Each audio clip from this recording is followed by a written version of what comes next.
you look into the genetics and you look into biology and DNA, you find out that the Homo sapiens sapien, we do have this thing called junk DNA. But see, the people at the top, they understand wordplay. They understand wordplay on another level. And so the wordplay behind calling it junk, it forces us, or it programs us, I should say, to Right. dismiss it as something that means nothing and has absolutely no value. Right. Oh, Excellent. junk. Oh, because junk is garbage. Junk is unneeded stuff. Junk is, don't even look over here. Don't even research it. Don't even spend your energy looking into it because it's just junk, you know? It reminds me of some of the anomalies that I see and stuff, and the people that give us those images say, "Oh, it's just junk. It's just nothing."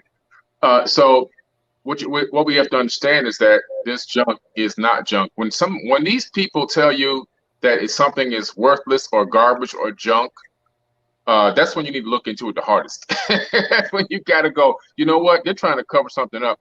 Let me go deeper into what this junk is.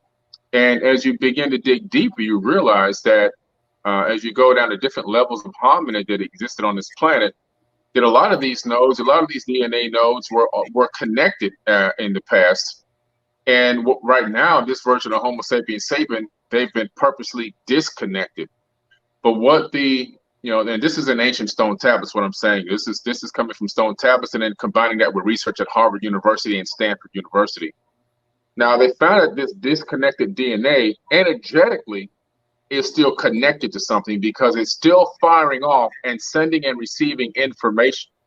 So they found out that DNA stores information. It's actually stored digital bits of information like zeros and ones. This actual scientist connected DNA into a computer, to a server, and he downloaded his ebook onto DNA. I think he replicated it 80 billion times on 1 gram of DNA. That's enough to put a drop on the tip of your finger. 80 billion Whew. copies of Shit. his ebook. But the book had colored images and Damn. pages and information. It wasn't just all text. Yeah. And they found through this process of taking the ACs, Ts, and Gs in DNA through this very simple process, converting the ACs, Ts, and Gs into zeros and ones through a chemical process.